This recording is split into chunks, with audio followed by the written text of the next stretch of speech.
Welcome to the NBA 2K G League Show. I am your host, Varun, and welcome to the show. So we got a great episode for you tonight. In this episode, we are going to go into G League player assignments from this past year's draft.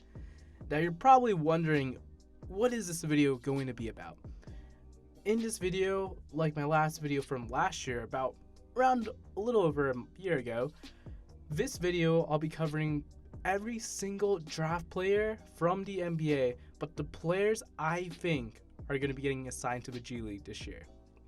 Now, obviously, there's the lottery picks like Zion and RJ Barrett and John Morant, but you gotta think, you're probably not going to go to the G League unless maybe they're recovering from an injury, but they're not actually going to play in the G League. I'm talking about the guys who are in the 15s, maybe even like late 10s, that are going to be playing in the G League this year. Second rounders. Now, this does not include two-way guys. This only will be focusing on, once again, draft players. I am so excited. So I want to just get straight into our first player.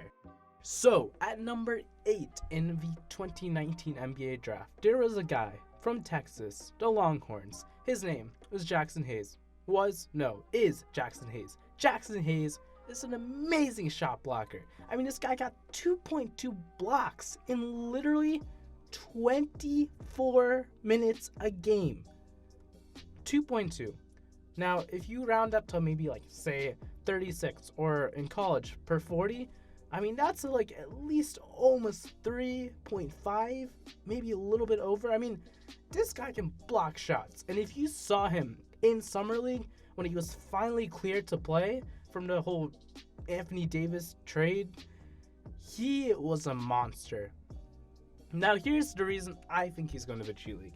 1, David Griffin.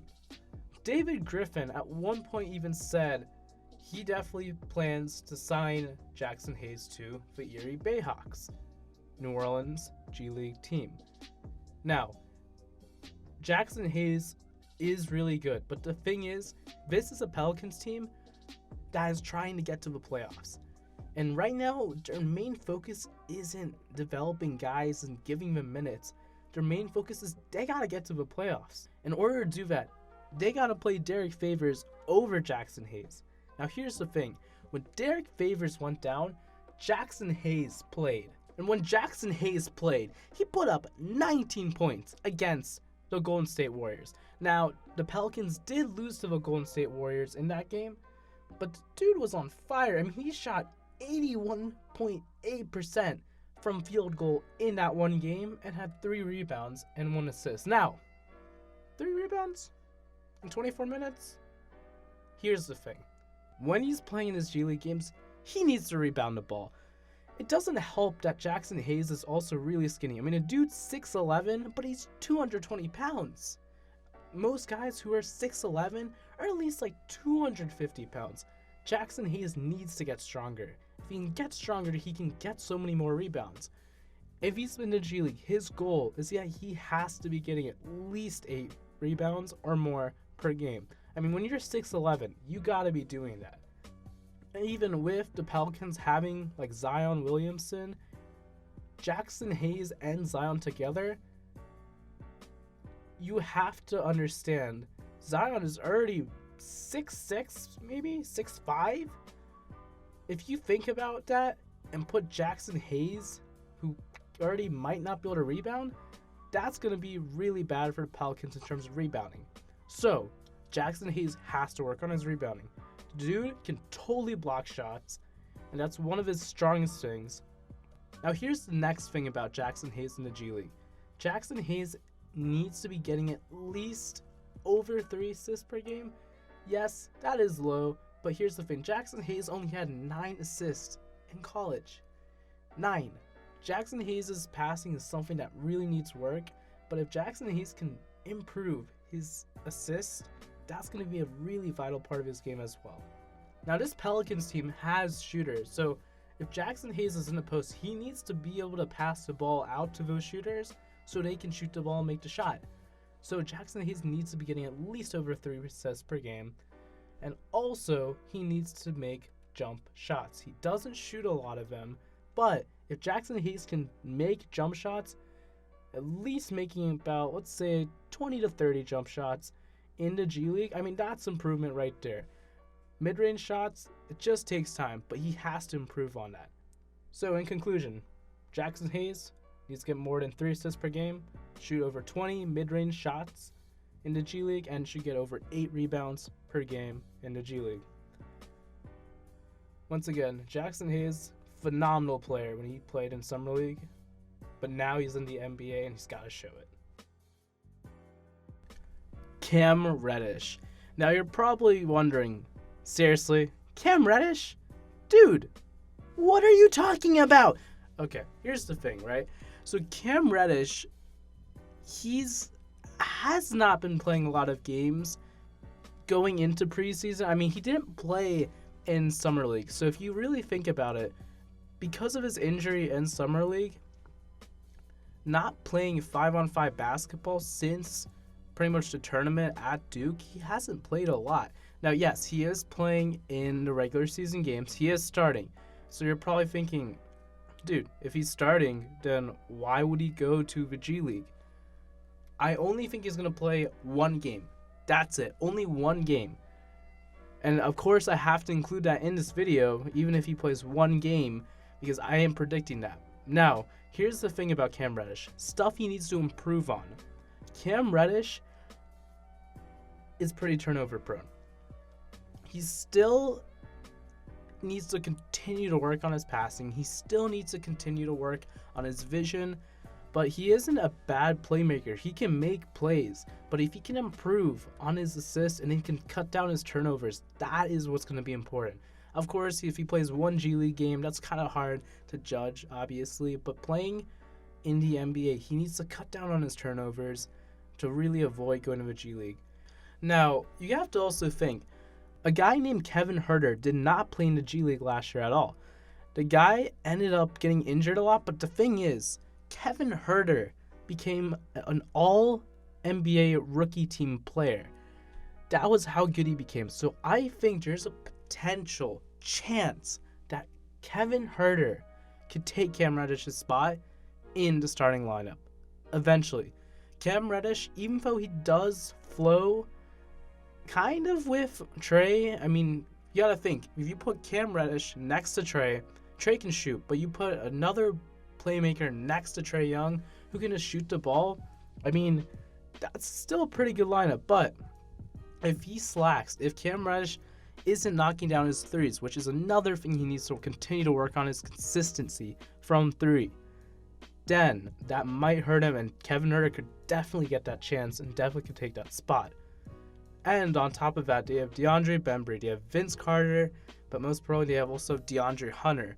DeAndre Hunter's been looking really good so far, and so if DeAndre Hunter even plays even more, I mean, that could take away Cam Reddish's minutes. So I just think one game, Cam Reddish is going to go there.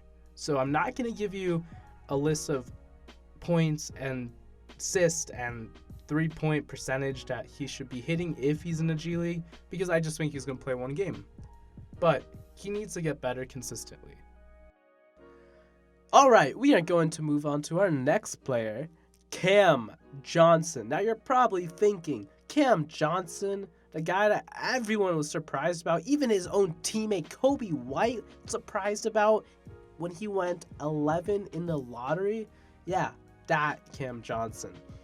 Cam Johnson is a 6'9" small forward who can shoot the ball.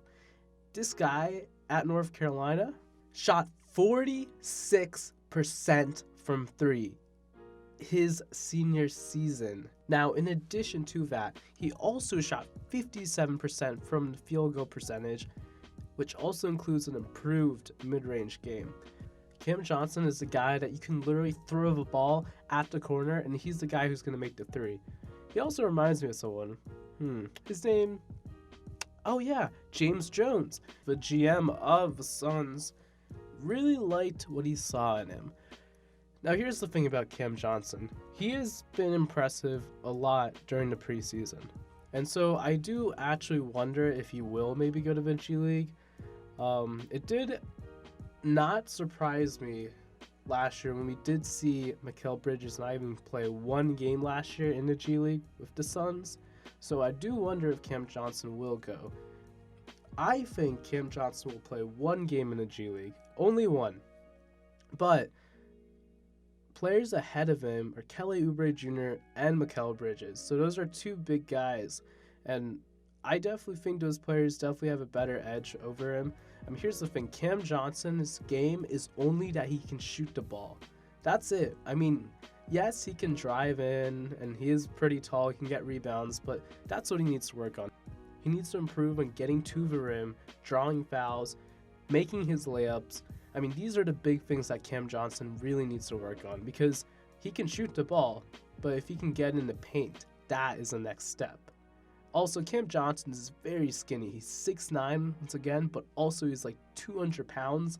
So that is one big thing about Cam Johnson, is that he needs to really work on getting more stronger. If he can get stronger, he can then play the power forward position eventually. But for now, at least if he's in the G League, he's going to be playing the small forward. But a lot of times our players do play the power forward position, because the G League is usually okay with trying different things out. So, Cam Johnson, one game in the G League. There is a guy in this NBA draft who has really, really cool hair. His name is Romeo Langford.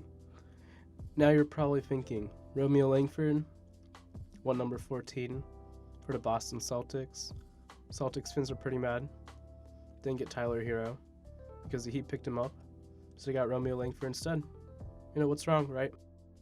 Now here's the thing. Romeo Langford had a broken hand. He didn't play in Summer League at all. Had to rest that broken hand. But here's the thing about Romeo Langford. He's got a motor. He is very aggressive when he tries playing. That's the thing about Romeo Langford. He is very aggressive, but there's a question about his intensity. Now here's the thing, Romeo Langford is an athletic dude, but the thing is, Romeo Langford also cannot make a three. He shot 27% from three in college. 27. That is what he's going to have to work on when he gets assigned to the G League. And yes, he definitely is going to go to the G League because he doesn't have that much experience. And on top of that, the Celtics, they're a good team and they don't have a lot of spots for him to be playing the rotation. So it makes sense that Romeo Langford's going to be playing a lot in the G League.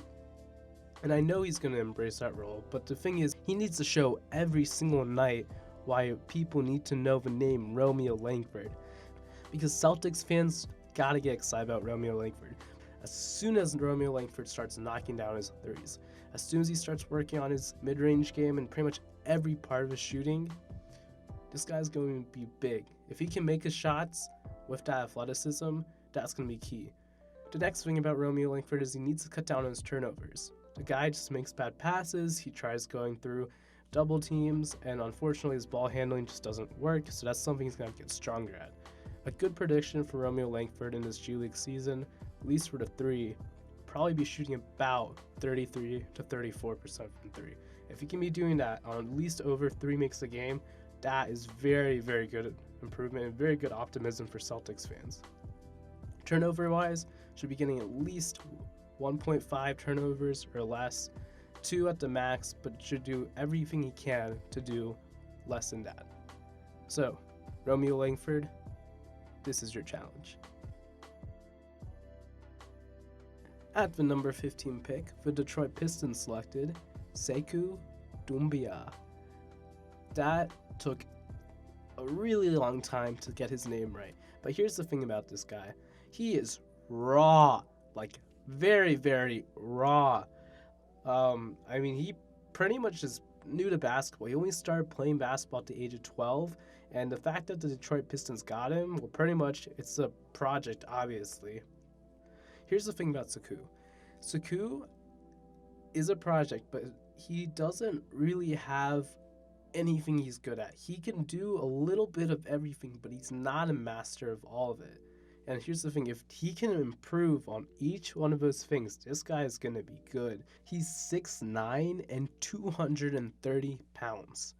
Now, it's not like he's a skinny player or anything. The guy is just a project. In the G League this year, because he is going to be playing a lot of games in the G League. I mean, this is a Detroit Pistons team, which is stacked. So, yes, he is going to play in the G League this year. In the G League, this is what he needs to do. He needs to be getting at least over 10 points per game, getting at least over 6 rebounds, should be getting at least 1 steal, at least 1 block, maybe 3 assists. This guy, once again, is a project player, so it's really hard to see what he can do. I do feel optimistic about him, though, in some sense. I think he's going to grow a lot throughout the season. It's going to be really exciting to see where he can go this season and seeing what his game can do, especially for the Detroit Pistons in the future. Magic fans are pretty pissed. And you're probably wondering, why are they mad? Because a guy named Chuma Okeke is not an NBA 2K. Well, I mean, he was, but not anymore, because Okeke was taken out. And so Magic fans are scratching their heads, probably wondering, what is he talking about? What is Varun talking about? Why is this guy that we drafted not in NBA 2K? I mean, he was a first round pick, so shouldn't he be in 2K? So here's why. Romeo Okeke during the NCAA tournament tore his ACL. As a result, he could not play basketball during Summer League and pretty much a good amount of this season. So the Magic were smart.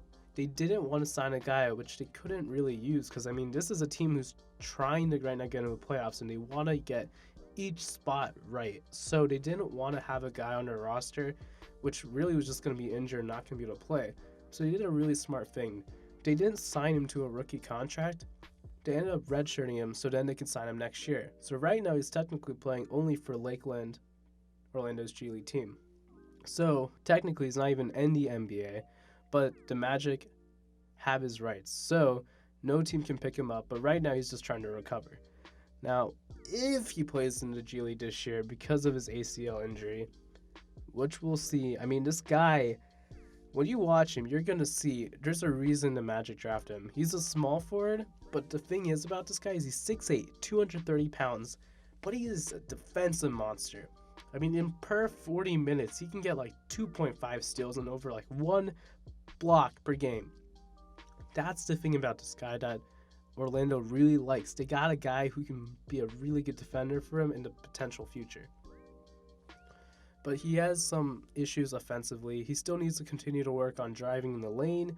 I mean, he can't really finish super well. He's going to have to work on finishing over 65% from less than 5 feet of the basket in the G League. Another thing is he needs to be consistent on hitting his 3-point shots. Even though he could hit them at Auburn, that's going to be a very big part of his game. If he can do that, he can be like our next Robert Covington for the Magic. I mean, that is something they could really use. I mean, yes, they have Jonathan Isaac, but if somehow Jonathan Isaac just isn't working out, or they somehow decide to like move on, they got this guy as a potential backup in the near future.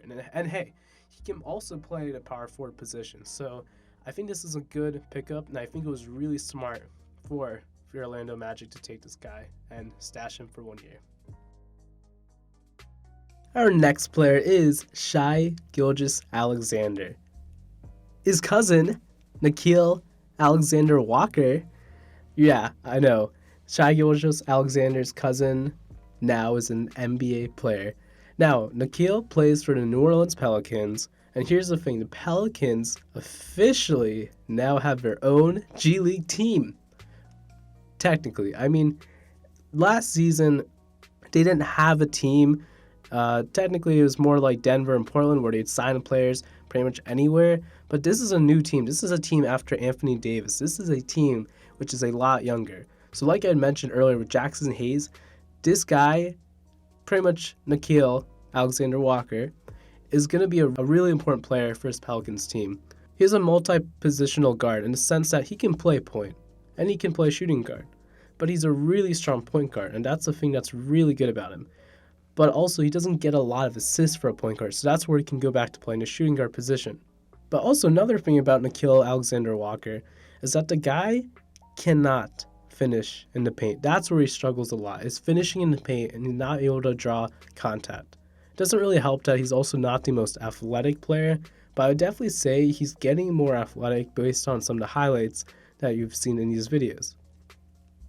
Now, a big thing about Nickeil Alexander-Walker is that this upcoming G League season, if he is assigned, and I think he's definitely going to get assigned, I think he's going to be playing at least about 10 games. I think in these 10 games, he needs to be getting at least an average of 4 free throw attempts per game. 4. Because honestly, one big thing about Nickeil Alexander-Walker is he doesn't go to the paint a lot, and he doesn't draw a lot of fouls.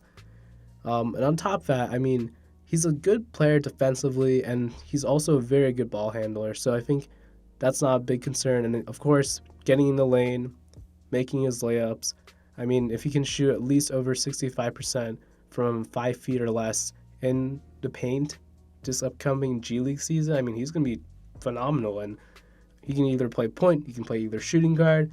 This is a guy I definitely think you got to watch out for because he also impressed during Summer League. I mean, he couldn't play because of the Anthony Davis trade, so as soon as the trade officially went through, he suited up and he played and he was phenomenal. I mean, this guy balled out in his first game, so definitely keep an eye on him because I definitely think he's going to go play. He definitely needs to continue to work on getting into the paint, and also he needs to get stronger. I mean, 6'5", 200 pounds, but he'll get stronger over time. So, Nickeil Alexander-Walker to the Erie Bayhawks. Our next player is Mr. Clumsy, otherwise known as Goga Bitadze. Yes, I did watch Adam Silver's video of him saying his name from the NBA draft because I could not pronounce his name. But Goga is a very, very interesting guy. Now you're going to see this picture that all these reporters were pretty much looking at Zion and nobody was looking at Goga. Yes, I get it. People are saying this guy is going to show everyone up. Yeah, I definitely see it, but I think it's going to take a while for him to show up because I think this guy's more of a project in the making. I mean, I think definitely he has a lot where he can improve. I think a big thing is that the Pacers were really smart taking this guy. I mean, this guy has had so much improvement. He used to carry a lot of weight, and he's lost a lot of weight. He's gained a lot of muscle. He's developed a three-point shot. I mean, that's big importance when it comes to picking a player's improvement. A lot of times people are just trying to look for players who are just good or who are just going to help their team, but you have to look at improvement. This guy is improvement. And I'm really hoping in the G League this year that if he's playing with the Fort Wayne Mad Ants, that he's going to be getting at least 10 rebounds, 3 blocks at the max. But most importantly, getting at least 1.5 steals and just working on his IQ. I mean, the biggest thing about him is he can't really defensively work on pick and roll, so he needs to work on his IQ, and he'll get more experience in the more games he plays. So that's a big thing about Goga. On top of that, he has to continue to work on his three-point shot. His shooting is going to be really important for his Pacers team. I mean, if he can get down a shot, and if he can block shots, I mean, in addition to that, he also has a really strong low post game. I mean, if he can do all of that, I definitely, for some odd reason, could see this guy being like a Marc Gasol potentially. So I just definitely want to see what he can do, especially that Pacers really do need that strong backup. So if this guy ends up cracking a rotation, he's going to be good for the Pacers. He's going to be good. Our next player is Luka Samanic from the San Antonio Spurs.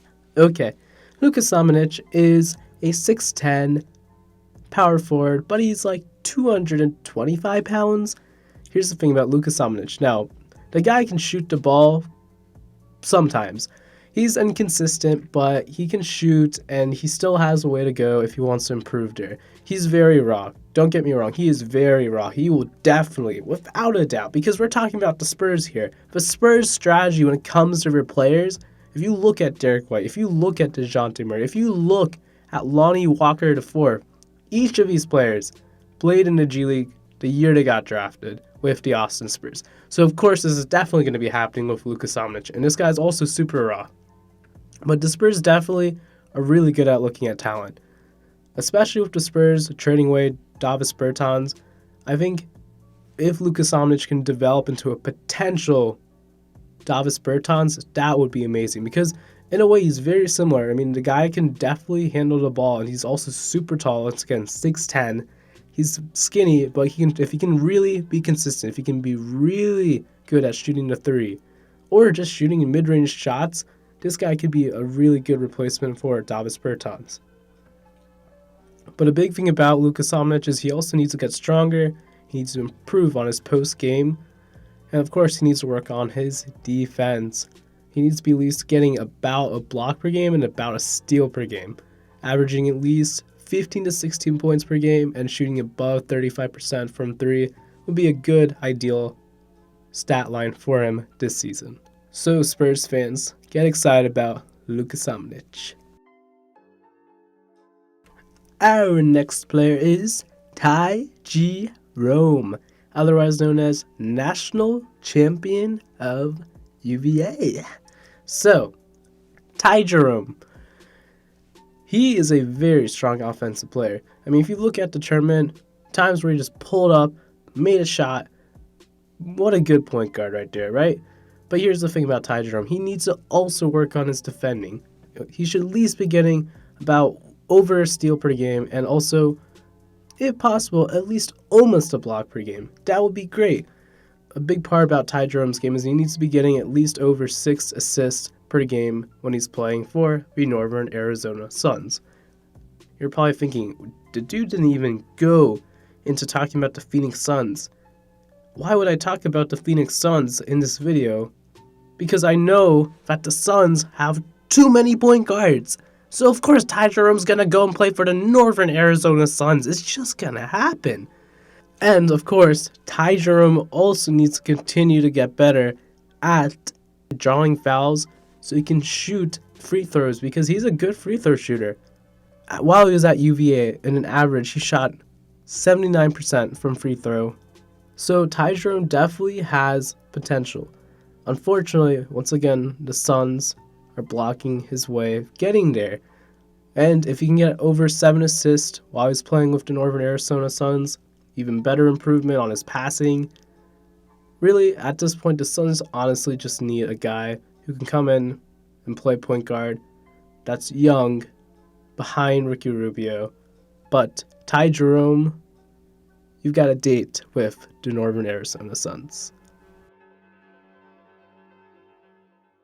Our next player is Nassir Little. Now, Nassir Little is probably one of the biggest surprises of this past year's draft. The guy went all the way down to pretty much the end of the first round. Now, you're probably wondering, what happened? A lot of people think that because of his attitude and also because of his three-point shooting maybe not be able to get fixed, that's a potential reason he went so low in this draft. I mean, this guy could have been a potential lottery pick, but he went all the way down to Portland. If I'm okay with Portland getting him, I would say yes, because it is a steal for Portland.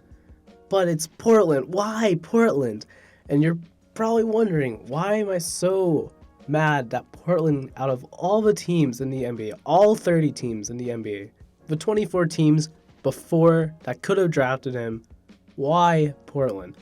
Okay, Portland doesn't have a G League team. That's why. Because the thing about Portland is that they usually like to develop their players on their own. They like to keep their players there, and I guess they want their players to watch the main guys practicing with each other, I guess. But they don't have a G League team, and they might not get a G League team at least for a little while. It was hope that there would be a G League team because the owner, Paul Allen, was going to hopefully get a G League team soon. Unfortunately, due to his passing, that would not be the case anymore. And so it could be at least a while till we see Portland getting a G League team. But the thing is, Nassir Little is a guy who needs G League experience. He's only going to get better if he plays. He's played 1 year in college, and so if he's playing with Portland, he's not going to get enough time to really play or develop. And Portland's a stacked team. They're a playoff team, so he needs to go somewhere to get minutes, to get experience. Last year, Portland did assign Anfernee Simons and Gary Trent to the G League, but it was only for a little bit. But I at least hope that Portland does that this season with Nassir Little. Portland does also have a thing about G League developing guys in the G League, because then they think it makes their players worse, which I would love to hear your thoughts about in the comments below. So definitely comment on that, because I am very interested in what you guys have to think about that. And if he is playing in G League, what he needs to work on, as he needs to become a stronger three-point shooter. Stronger. He shot 28% from three. That is the problem right there. And his shot, just the way he shoots it, does not look good. As I mentioned earlier in this part of the video about Nassir Little, a lot of people are concerned about his shot. So if he can improve the way he shoots the basketball, this guy could be really good. I mean, if he can shoot the three and he can defend, he could be a potential 3-and-D guy. That is something Portland could, of course, use at any time, because then at that point, we know he's definitely a steal, but he's not going to be a steal if he's just on Portland's bench. So, Portland, please, bring him to the G League, because I want to see what Nassir Little can do. Our next player is Dylan Windler. Now, Dylan Windler is a guy who is 6'7" and 195 pounds. Yeah, this guy's got to gain some weight, right? So, Dylan Windler pretty much was drafted at 26 from the Cleveland Cavaliers in this past year's draft. Now, Dylan Windler has not been really able to play in the start of the regular season because he has been injured with a stress fracture. So, when he gets back, is he going to go to the G League? Maybe. And I say maybe because this is a Cleveland Cavaliers team who's fully on a rebuild. And with that being said, when you're a team that's on a rebuild, really strong chance that you are going to be playing players that pretty much need to be getting minutes to get better. So there's a chance that Kevin Porter Jr. could end up just being ahead of Dylan Windler, or they want to give Dylan Windler more of a look over Kevin Porter Jr., and then they have Dylan Windler starting over Kevin Porter Jr. But I think Kevin Porter Jr.'s got the spot over Dylan Windler. But Dylan Windler also really needs to continue to get better at his game.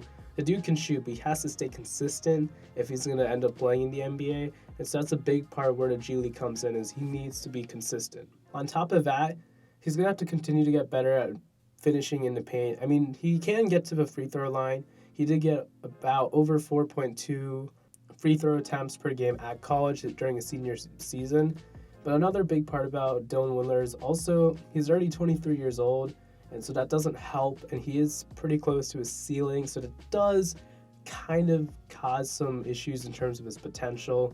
But if this guy can be a potential JJ Redick, I mean, this could be really helpful for this Cavs team. Dylan Windler definitely shot it up when he came to Summer League, so I definitely think he has a lot of potential to be a good shooter in this league, but he needs to stay consistent. The biggest thing really is just his athleticism, and so he just needs to work on continuing to get more explosive and more quicker if he really wants to become a better basketball player all around. So not really much in terms of stats I can really say for this, but he just needs to be consistent and continue to show why he's an amazing shooter. One of the most athletic guards in this draft fell all the way down to 29th. I'm talking about a guy named Keldon Johnson out of Kentucky. Keldon Johnson is a 6'6", 210 shooting guard, and this guy, boy is he athletic. But the thing is, he doesn't use his athleticism to his advantage. And I think that's a big part of why he fell down so much. This guy could potentially be a steal if he uses his athleticism the right way. I think last year when the Spurs drafted Lonnie Walker, that was a definite steal for them, and I think that's the same case potentially with this guy. Obviously, we're talking about the Spurs, so yes, Keldon Johnson, like Derek White, like DeJounte Murray, Lonnie Walker, pretty much like a lot of your guys is going to be playing the G League this season. But here's what I want to see out of Keldon Johnson. And for someone who's 20 years old, he has a lot of potential on his hands. At Kentucky, he posted 13.5 points per game, shooting at 38% on 3.2 attempts, and had 5.9 rebounds and almost 1 steal. Here's the thing about him, though, is that Keldon Johnson's athleticism is the reason he doesn't get more steals or more blocks. And I'm not saying that in a bad way. I'm saying he doesn't use it. If he uses it when he's playing in the G League games, this guy is going to be an animal. On top of playing with athleticism defensively, he is going to have to continue to work on his shooting. So when he is playing the G League, he needs to be making at least over 2 3-pointers a game and shooting about 5 3-pointers per game. If he can get at least over 35% from 3, that is so much improvement right there. And that shows there's a lot of potential in Keldon Johnson. If you can use his athleticism, I really cannot see why this guy can't even get 1 block per game and even more than 1 steal per game. So I definitely think he has potential, and I definitely think he's a guy that the Spurs really, really, really wanted. So I really hope that if he can use his athleticism, once again, because I've emphasized that so much, this guy could definitely be a really good player in the future. Alright, so now we're going to be moving on to the second round, and I like this next guy that I'm going to be talking about. This next guy is Nicolas Claxton. He plays for the Brooklyn Nets, and he went at 31 in this year's draft. Here's what I like about Claxton. The dude is a big man who can dribble and is very fast. He has length, and if he gets beat on any possession, he has the ability to potentially get back and defend and even block the shot. When he was playing at Georgia, he had 2.5 blocks per game, and he had 2.3 offensive rebounds, 6.3 defensive rebounds, and 8.6 rebounds in total in his final season with Georgia. And on top of that, he showed an improved 3-point shot. In his second season with Georgia, he had 18 made 3-pointers, going from 8 3-pointers the season before. He tried shooting 64 3-pointers last season, and his first season with Georgia, he shot 22. So the guy is definitely working on his jump shot, and he impressed during workouts with a lot of NBA teams on his jump shot. So if he ends up going to the G League, which he most likely will, I really want to see his mid-range game and 3-point shooting continue to improve. I mean, a guy who can already dribble the ball and get in the paint and is very quick is already a nice plus. But if he can improve on his shooting, that's going to be amazing for this guy. I mean, from a 3-point percentage, I would love to see if he can get at least 30% from 3, because right now that is even an improvement right there. The one issue about him, though, is that he does turn over the ball a good amount. I mean, he hit 2.1 turnovers per game while he was in his last season with Georgia. And he only had 1.8 assists per game when he was with Georgia in his last season. So I think a big thing is he needs to continue to work on his passing. But the biggest thing about him is he is around 6'10 to 6'11, but he weighs 215 pounds. So he has a lot to do to get ready to play in the NBA. He needs to gain a good amount of weight if he really wants to stick in the NBA. So that is going to be a big part about him playing the G League. Obviously, I can't really say anything there, other than he has to work hard in the weight room to get stronger. Or if you see from a post position perspective that offensive players aren't able to back him down, that's a good plus. And on top of that, if he's rebounding the ball even better, that is also a nice plus. He has length, but he needs to get stronger. I feel optimistic about Nicolas Claxton. Alright, for you Heat fans, our next guy is Keezy Okpala. Keezy Okpala is a 6'8", 195-pound guard out of Stanford. Here's what Keezy brings to the table.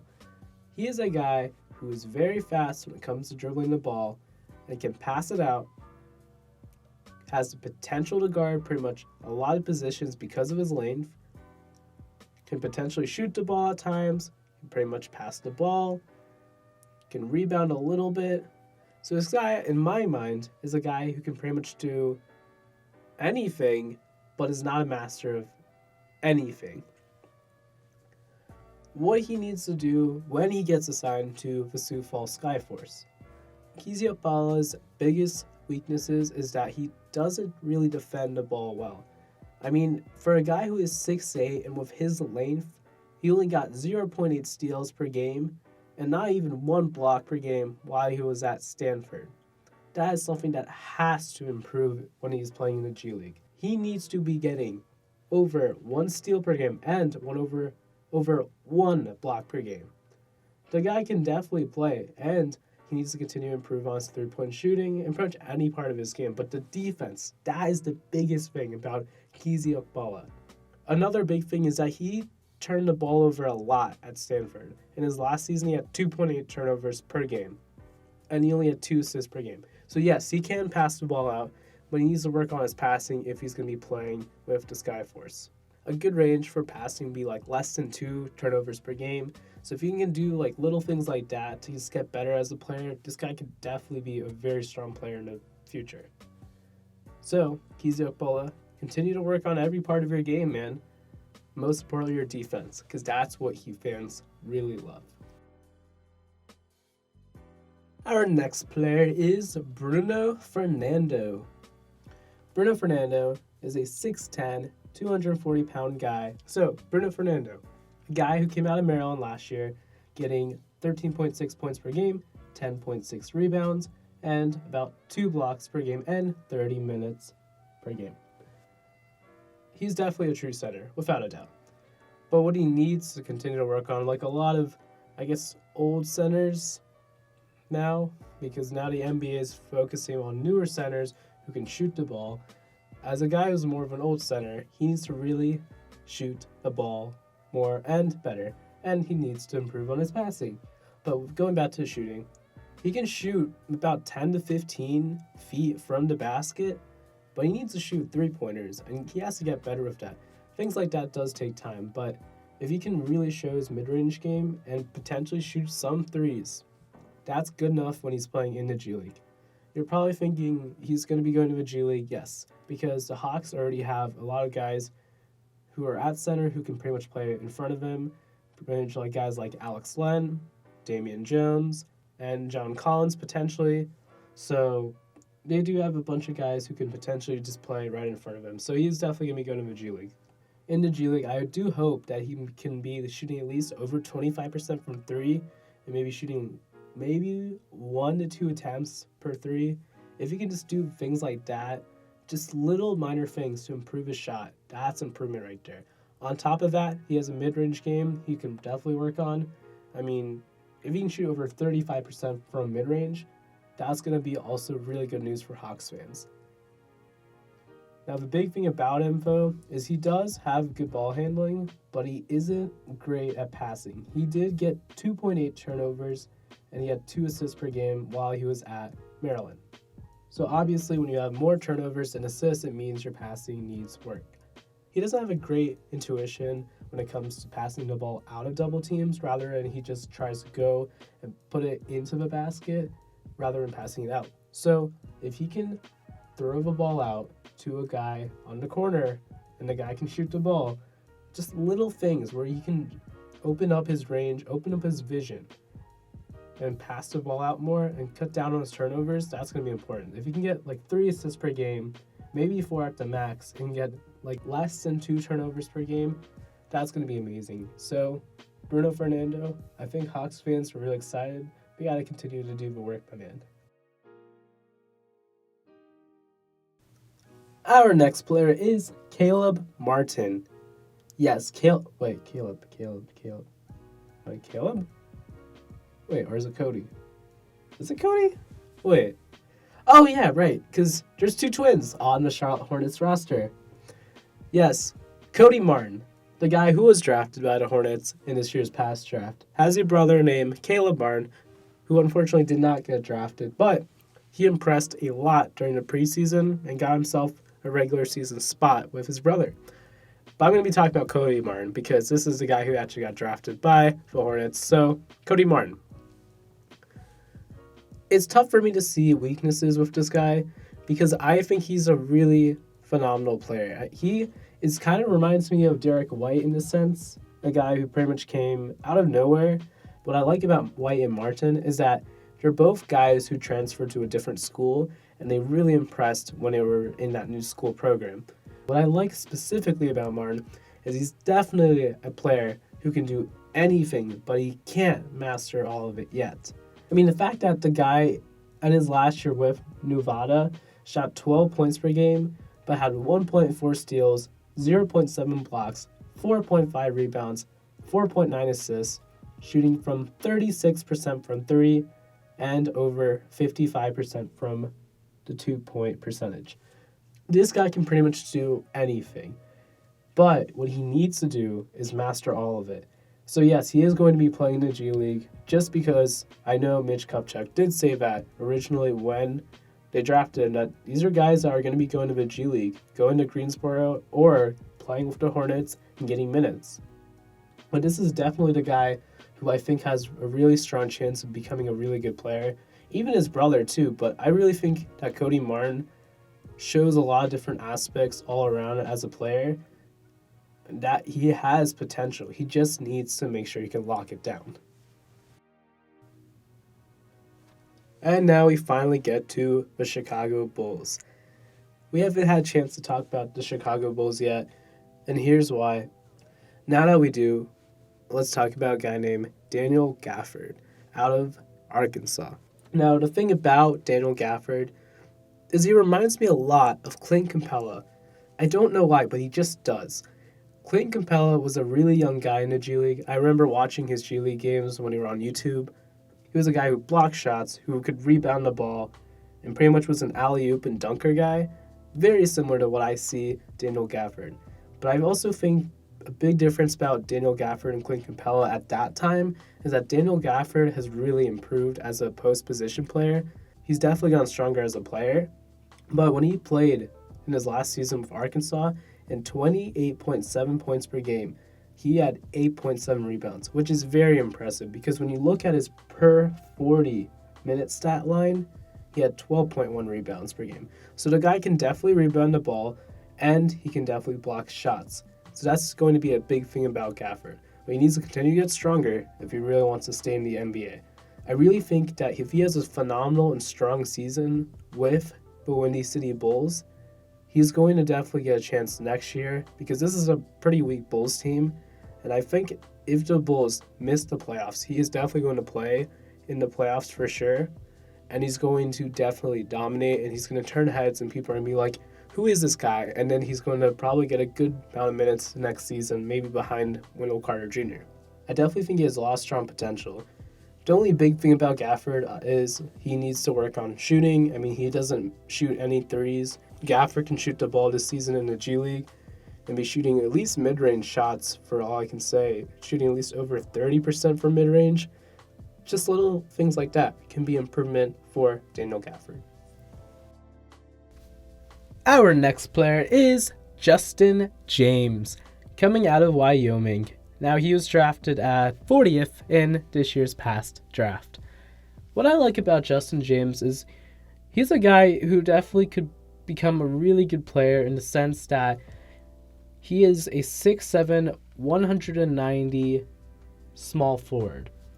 So in a way, he kind of reminds me of a guy that can be a really strong offensive player in the NBA. I mean, in college, in his fourth and last season with Wyoming, he went to the free throw line 8.2 times. That's how many times he went to the free throw. 8.2. I'm going to say that one more time because I think it needs emphasis. 8.2. That is an insane amount of times to go to the free throw line. The thing he does struggle with is he can't shoot threes. That's where he struggles with. That's a big problem that he's had for a while in his career, and that's what he has to continue to work on if he wants to stick to the NBA. But if he can knock down his threes, this guy has a really strong potential to become a really phenomenal offensive player. I mean, going to the free throw line 8.2 attempts also means he's definitely a guy who can go in and try to finish and definitely will take it to the rim. If he can knock it down a shot, once again, he's going to be a good player. He definitely has potential on the defensive end, getting 1.5 steals per game at his last season with Wyoming. So he does have potential, and he has the IQ to get better. but things he needs to work on in addition to his shooting. He does struggle a little bit with his shot selection, so he's going to have to really work on that while he's in the NBA. And of course, with the Stockton Kings. Another thing is, and this is probably the most unfortunate part about Justin James's game, is he had 4.2 turnovers per game with the Stockton Kings. I will say that one more time. He had 4.2 turnovers per game while he was at Wyoming. I'll say that again. He had 4.2 turnovers per game while he was at Wyoming. Let me say that again. He had 4.2 turnovers per game while he was at Wyoming. That is not good at all. So, if he wants to stay in the NBA, he cannot be turning the ball over. 4.2 turnovers per game.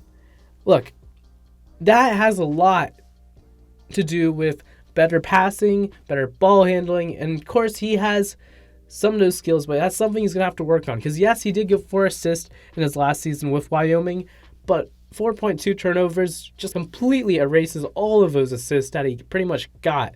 So, if he wants to stick in the NBA, he has to cut down on the turnovers, especially when he's playing with the Stockton Kings. But if he can cut down on his turnovers, can get better defensively, and can really knock down his shots, I really cannot see why this guy can't stick in the NBA. Our next player is Admiral Schofield.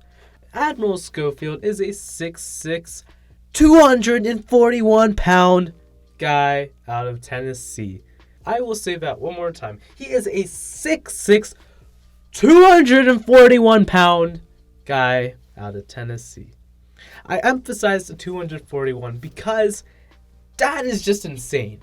When you see a guy who is a shooting guard, usually coming out of college, are probably about maybe 190 to 210, 215 max. At 6'6", usually maybe 220, but 241. Now that's completely on a different level. He is an insane athlete. This guy is phenomenal when it comes to his athleticism. But what he needs to do is he needs to continue to improve on his quickness. He's a guy who can pretty much do a lot of different things, but he still has to continue to get better at each thing. But the biggest problem he has is that as a player, for a guy who is very athletic, he needs to use that to get better defensively. Yes, at Tennessee in his last season, he had 0.5 blocks per game, almost 1 steal per game. But if he can continue to get better defensively, I can't see why he can't even get more than 1 block per game, more than 1 steal per game when he's playing with the Capital City Go-Go's. On top of that, what I really like about Admiral Schofield is that when he came to Tennessee, he was 30 pounds overweight. And that was the biggest thing about him, is that was something that his coach, that Coach Barnes at Tennessee, wanted to have change. He told Schofield he needs to lose the weight, and then he is going to play. And Schofield knew that, and he was going to do that, and he did it. He lost the weight, but most importantly, he got super strong. And the thing about that is, when you see things like that, that is something that a lot of teams really like, because they want to be looking at players who can really show improvement like that. If you look at a guy like Caleb Swanigan, even though Caleb Swanigan still has a way to go if he wants to stick in the NBA, a big thing he did was he was very overweight when he came to playing in high school. But when he got to Purdue, by the time he got there, he lost so much weight. He got so much better as a player. And then that summer league, after he got drafted with the Trailblazers, he was phenomenal and he dominated. And a lot of people were trying to figure out who the guy was. So, Admiral Schofield, I definitely think he has a lot of potential. I think playing with Tennessee, that's a team that has a lot of good defensive players. They've had Josh Richardson, they've had Grant Williams. There's been players. So I definitely think with Schofield's athleticism, he can become a very good player if he can get better on the defensive end. And most importantly, work on his ball handling so he can also get to the free throw line even more, because he only got to the free throw line only about 2.3 attempts per game in 32 minutes, which definitely needs improvement. So those are some of the things that he's going to have to be doing with the Go-Go's, is at least getting maybe over 4 free throw attempts per game, because this guy is going to be someone who's going to be very special if he can get better at his game. And our next player is Jalen Nouvelle, coming out of Washington. What I like about Jalen Novell is that he is a guy who is 6'4", 200 pounds, but he has the athleticism to become better defensively. And once you have athleticism, that is an important part because you can get better defensively, but also on top of that, he can really shoot the ball very well. I mean, in his last season with Washington, he shot 44% from 3 on 3.2 attempts of three-pointers per game. The thing about Jalen Novell is that he does make mistakes when it comes to shooting. He tries forcing tough shots a lot of times when they don't need to be forced. On top of that, that is something that really does hurt him when he's playing with the team. So that is something he's going to really have to continue to work on, is making smart shots. Another thing about Jalen Novell is, of course, the guy has the ability to play point guard, but the issue he also struggles with is that he doesn't pass the ball very well. I mean, in his last season with Washington, he had 2.9 turnovers per game in 34 minutes per game. Now, I will say this, 2.9 turnovers is not good. Not at all. It's horrible. So, yes, he needs some proof there, but also he had 3.1 assists per game. So, of course, he is going to have to get better because, I mean, when you have 3.1 assists, that's the numbers for a shooting guard in terms of assists, but when you get 2.9 turnovers, that completely erases all your assists. As you might know from some of the other players I've talked about, he's a guy who's going to have to really work on his passing if he wants to potentially play the point guard position. Because if he's not knocking down his shots and he wants to stay in the NBA, making smart passes and being able to facilitate the ball is going to be a very important part for Jalen Novell. What I'd like to see out of him is I want him to get less than 2 turnovers per game, which is very hard when you're playing basketball and you're playing so many minutes per game. But if you can get less than potentially 2 turnovers per game and get over 5 to 6 assists, I mean, that is a giant improvement right there. So once again, I think Jalen Novell has a lot of potential, but he has to improve his passing. Alert, alert. We got a guy who can be a 3-and-D guy named Isaiah Roby or Isaiah Roby. Isaiah Roby. He is a 6'8 guy who's 230 pounds coming into the 45th pick in this year's draft. The Mavericks are a team who have a lot they can do to continue to get better. This is a team who has a bright future with Kristaps Porzingis and, of course, Luka Doncic. But they're always looking for ways to get better behind those players. Their depth, their bench isn't great, so they have to really do everything they can without spending money to really get their bench going. So, of course, they got a guy named Isaiah Roby, or Isaiah Roby. I'll go with Isaiah Roby for this one. Isaiah Roby is a 6'8 guy who has potential to be a 3-and-D guy. And I say this because in his last year of college at Nebraska, he had 1.3 steals per game and 1.9 blocks per game in 31 minutes per game. That is very impressive. For someone who's a small forward to power forward, that is definitely impressive. But like a lot of 3-and-D guys who in the beginning struggle a lot and then they make it to becoming a 3-and-D guy, he doesn't shoot the ball very well.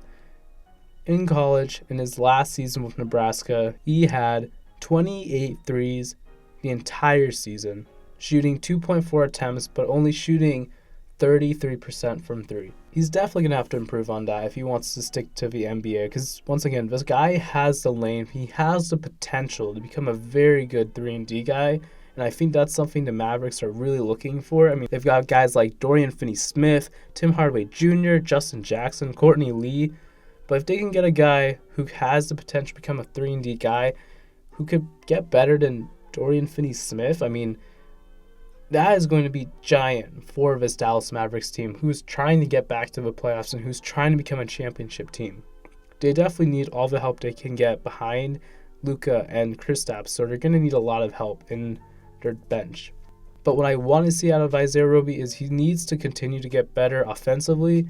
Of course, with his shot, I mean, if he can shoot over 35% from 3, that's going to be phenomenal for him, and making maybe like 43s just a season, maybe like 50. If he makes somewhere around there, I mean, that's improvement right there. But the biggest thing also is that one thing he did struggle with while he was at Nebraska is that Isaiah Roby Also doesn't shoot the ball very well in the interior paint. He shot 59% around the rim, which is pretty small for someone who plays his position. So he's going to have to shoot over 65% from less than 5 feet in the G League. If he can be doing things like that and improving right there, I really think Isaiah Roby has a really high ceiling as a 3-and-D guy. And at 6'4", 235 pounds, with a 7'1" wingspan. Give it up for Talon Horton-Tucker, a guy who is 6'4", 235 pounds from Iowa State. The biggest thing about Talon Horton-Tucker is that he is a very young guy.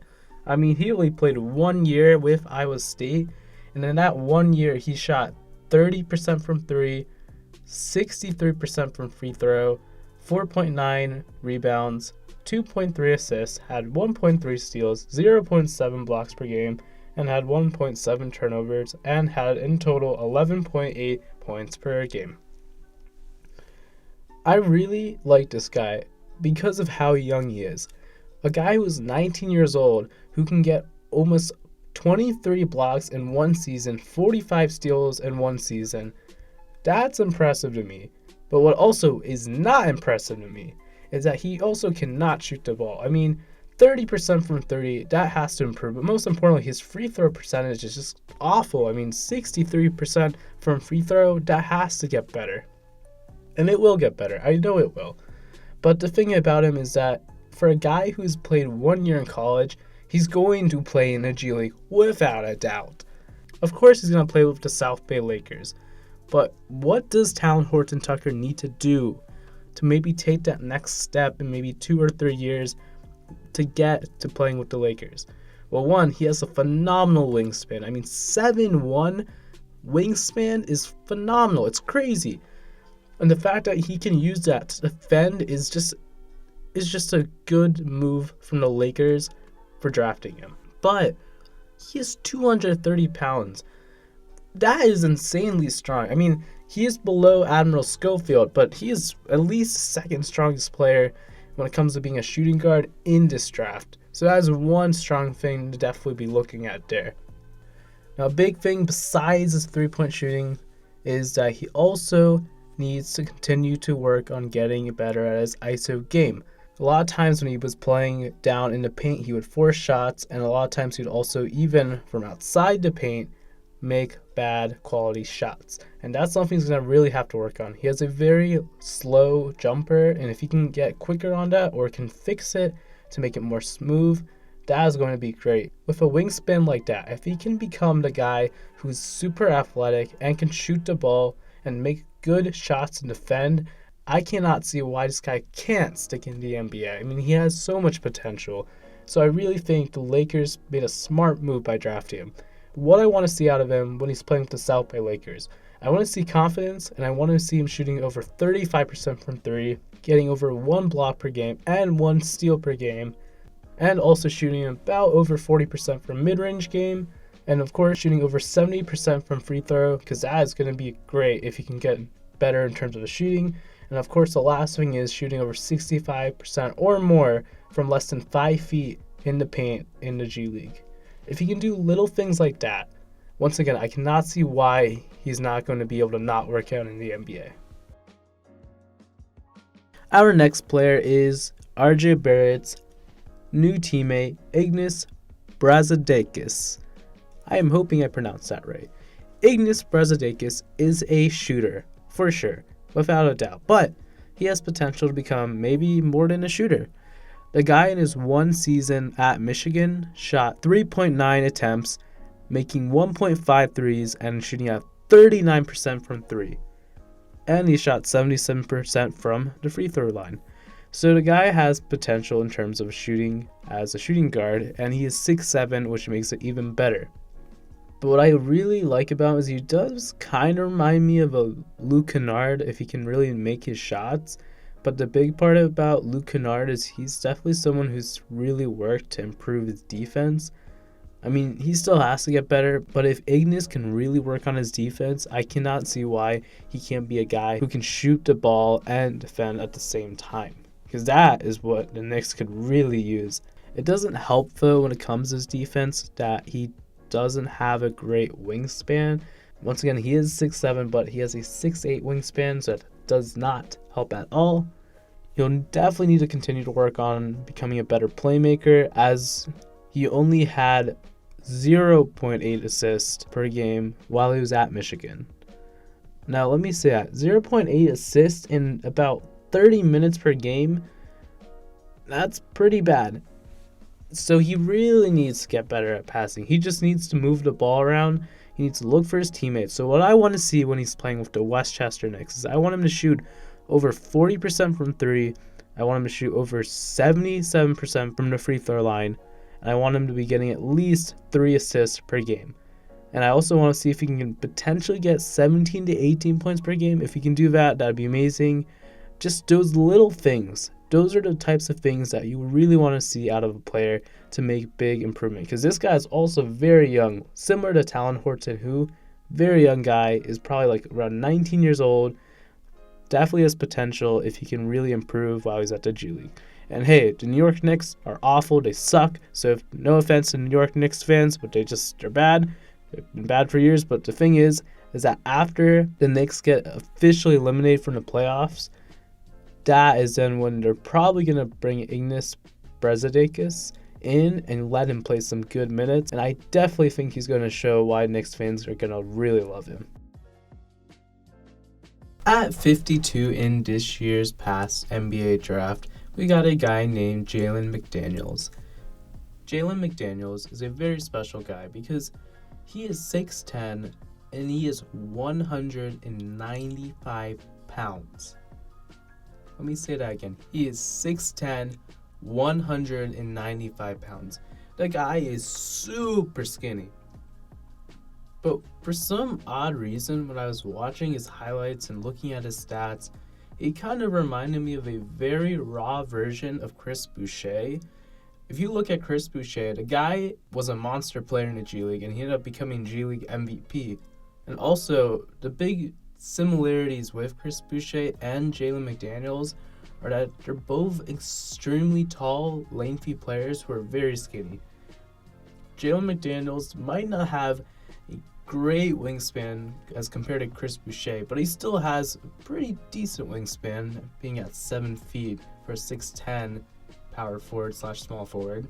I think one thing that really intrigues NBA teams about Jalen McDaniels is the fact that he has the potential to become a better basketball player. I mean, he has all the tools to become a good basketball player. It's a matter of his skills is what he really needs to develop on. Now, McDaniels in his last season with San Diego State had 8.3 rebounds, 2.1 assists, 1.1 steals, and 0.5 blocks per game, and he had pretty much 15.9 points per game. What I really want to see out of him is I want to see this guy become very aggressive. Like I said, he's a raw version of Chris Boucher. Chris Boucher was an extremely hard player. I mean, he took it every single night. In a video I watched recently, he pretty much talked about how he, every night, wanted to show teams he does not deserve to be there. And that's the mentality I want to see out of Jalen McDaniels, that he does not deserve to be there. But the thing about Jalen McDaniels, which really surprised me when it came to the NBA regular season, is that Jalen McDaniels ended up signing an actual contract with the Charlotte Hornets, not a two-way contract. And that did surprise me because I thought he was a guy that would really have to develop in the NBA G League. I'm happy to see that he did make the Hornets roster and isn't just going to be playing mostly in the G League, that he will have opportunities to play in the actual NBA with the Hornets. He's going to be needing a lot of G League time this season.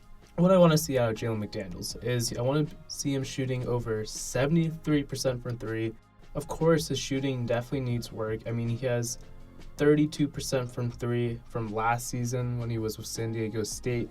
So I definitely want to see if he can shoot over 35% from 3. And on top of that, I also want to see him getting more than 1 block per game and more than 1.5 steals per game. And of course, if he can get over 20 points per game, that's going to be phenomenal for this guy. Like I said, this is a guy that's a diamond in the rough, has potential to become maybe a Chris Boucher if he can really put in the strong, hard mentality of an NBA player. Our next player is Terrence Mann. Terrence Mann is a 6'6", 205 shooting guard out of Florida State. The thing about Terrence Mann is he's a guy who can kind of do a little bit of everything. I mean, for someone who's 6'6", he can handle the ball, he can shoot the ball sometimes, he can sometimes defend, sometimes he can play some good defense. So I really think he's more of a guy who can kind of do a little bit of everything. And based on what I've seen in the preseason, when Kawhi doesn't really play, he usually gets a good amount of minutes. So I think this is going to be a situation where if Kawhi maybe ends up getting really hurt for some reason, or even Paul George for all that we could know, Terrence Mann could potentially end up just staying up with the Clippers and not end up going to the Agua Caliente Clippers. But I think Terrence Mann definitely could use the G League.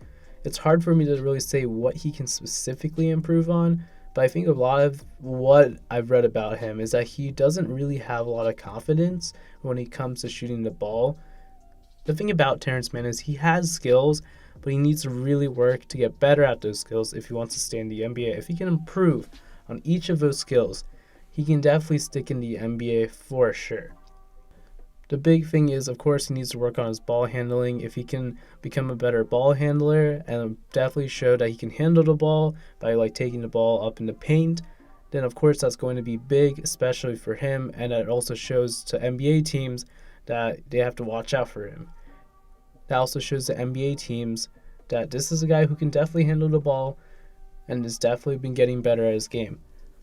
If Terrence Mann's shot doesn't fall, he's going to have some issues with his confidence. So it's going to be really important that he keeps his head up when he shoots the ball, because if he misses a shot, if he misses 5 shots, if he misses 10 shots, he needs to continue to play with a high motor and not let that hurt him pretty much when he's playing in the NBA. I'm hoping if he's playing in the G League, he does everything that Terrence Mann does, but most importantly, plays with an edge on his shoulder and plays with a high motor. Okay, at 58 in this year's past NBA draft, we got a guy that the Jazz drafted called Mia Oni. What I like about Mia Oni is that he's a guy that has the potential to become a very good NBA player in the near future. He can do a bit of everything. I mean, he can block, he can steal, he can score, and he can shoot. But the thing about Mia Oni is that he can't really do everything very well. For example, even though he did shoot 37% from 3, he still struggles when it comes to shooting threes. At points, he can be inconsistent, but also most importantly, he can be inconsistent in games where he'll only make 2 points in one half, or he'll score at over 20 points in one half. So he's not a very consistent player, and that's something I'd love to see out of him when he's playing in the G League, maybe getting over 20 points per game. When he's in the G League, I also want to continue to see him getting more than 1 steal per game and more than 1 block per game. Because when he was playing for Yale, he had 0.9 steals per game and 1.3 blocks per game in his last season. Another weakness about Mia Oni is that he does tend to struggle when it comes to scoring on players who are very tall or very lengthy. And that's something he's going to have to really work on, is using his speed with the ball to get to the rim and making really tough layups. But also, his ball handling isn't very great. And if you look at his turnovers with Yale from his last season, he had 2.6 turnovers per game. That is something that's definitely going to need to go down. So when he's playing with the G League, if he's going to be playing with the Salt Lake City Stars, I would love to see him getting less than 2 turnovers per game and shooting over 38% from 3 with the Stars. If he can do all those things, this is a guy that the Jazz are definitely going to want as a backup shooting guard in the near future. On top of that, I'd love to see him also getting more than 5 assists per game, if that's even possible. But I think he has it in him, but he also has to cut down on his turnovers. If he can do all of those things, he has the potential to become a very good player for the Jazz as a really good backup behind Donovan Mitchell. So Mia Oni, let's see what you got. We are coming to our last player of the evening. His name is Devon Hernandez. The Toronto Raptors, the reigning champions, decided we gotta draft someone. I mean, you don't have to, but I guess they decided to draft someone. So they drafted a guy named Devon Hernandez. Devon Hernandez is a 6'11", 235-pound center coming out of Miami. The thing about Devon Hernandez is that he's a guy who is pretty much a center. If you really look at his stats, in 26 minutes per game, he didn't even get one assist. He didn't even average one assist. Like a lot of, I guess, true centers in the NBA, he's one of those types of players who needs to really work on his passing. So when he's playing in the G League, because he will definitely play with the Raptors 905, he's definitely going to be needing to get over 2 or 3 assists per game and cutting down to maybe 1.5 turnovers per game. Another thing about Devon Hernandez is that he isn't a great free throw shooter. I mean, I guess he is 69% from the free throw line when he was playing with Miami.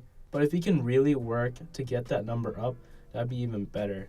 I'd also like to see him making some mid-range shots, maybe shooting at least over 30% from mid-range game. That would be a really good improvement. And of course, I would like to see his rebounding go up. I mean, 6.7 rebounds in 26 minutes per game. I think that is pretty decent, but if he can get maybe in the G League, if he's playing a good amount of minutes, maybe getting 10 rebounds per game, because that would be really good. For someone who is 6'11" and has over a 7-foot wingspan, he definitely has the size to get 10 rebounds per game, so I definitely want to see if he has the potential to do it. And of course, I'd like to see him getting over 1 to 2 blocks per game, because that's going to be instrumental when he's playing for the Toronto Raptors. What I think is interesting is he's a guy that ended up making the Raptors roster. There were a lot of players that were really trying to make the Raptors roster and trying to get that final spot, and he pulled through and made the roster. So I think it's going to be really interesting to see how much the Raptors really decide to believe in him in the future. So I'm really excited to see what Devon Hernandez does with the 905 this season. And that's all, folks, because that was every player I wanted to cover in this G League video that I think will be going to the G League from this year's draft. Now, the big thing to know is that, of course, not all of this is going to happen. I mean, there are definitely going to be players who end up not even going to the G League, or there are players that I didn't even mention from this year's draft that are probably going to be going to the G League. So anything could honestly happen. But these are players that I think will be going to the G League. And so I think it's at least good that you guys were able to hear some information about these different types of guys. Well, this is the NBA 2K G League show. I want to thank you so much for watching this video. I'm Bruno. I'm your host. Peace out. Bye.